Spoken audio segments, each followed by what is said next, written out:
Pull-ups and chin-ups are useful upper body exercises that include a single pulling motion to strengthen your back, shoulders, arms, and core.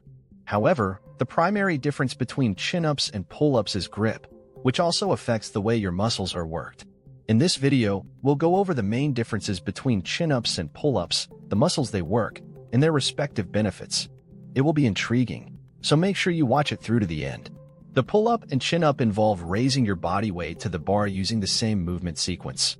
Thus, the majority of the same muscular groups, your arms, shoulders, core, and back muscles, are used by both.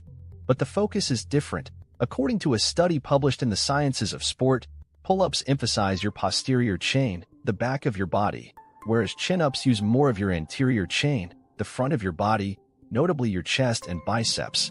Employing the supine hand position, your biceps, pectoralis major, latissimus dorsi, teres major, posterior deltoids, and deep stabilizing core muscles, among many other supporting muscles, are the primary muscles used in chin-ups. Pull-ups use the same muscles, but they concentrate more on your lower trapezius, which, according to the EMG research, is a key muscle for maintaining your scapula. There are a few variations in the way that bodyweight pull-ups and chin-ups activate the muscles. Thus, we find that chin-ups work our biceps 52% harder and pull-ups work our lats 14% harder, but only when performing a single bodyweight repeat of each exercise. The problem is, that's not how we build muscle. When performing bodyweight pull-ups and chin-ups, we should push our sets almost to the point of failure. We can also perform more chin-ups since we are stronger. Furthermore, we can increase the weight we use for our chin-ups. With these bodyweight exercises, the stress is distributed more equally between our biceps and lats, like with chin-ups. Also, the lift gets easier and less strain is placed on our lats because our biceps are working to support the movement. According to research in the Journal of Strength and Conditioning Research, the chin-up requires 8 more elbow ranges of motion than the pull-up, which makes it even more effective for building bigger biceps. The larger compound lifts are called chin-ups, although we don't usually aim to perform them. It's possible that you're exhausted and want a lift that targets your lats more intensely because you've previously worked your biceps. This is when pull-ups are useful. They do a terrific job of pushing your lats to the brink of failure without being as heavy or tiring.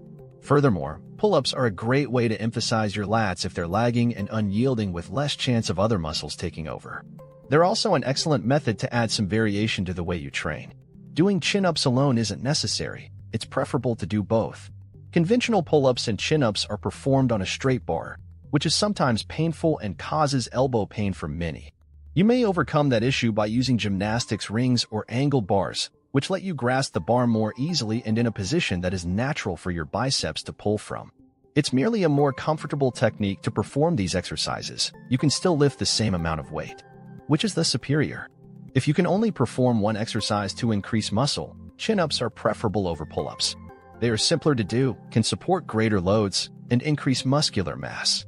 However, pull-ups and chin-ups are also excellent exercises that belong to a well-rounded routine. If you like the video, hit the like button and share it with your friends. For more interesting facts on the human body, subscribe to the channel.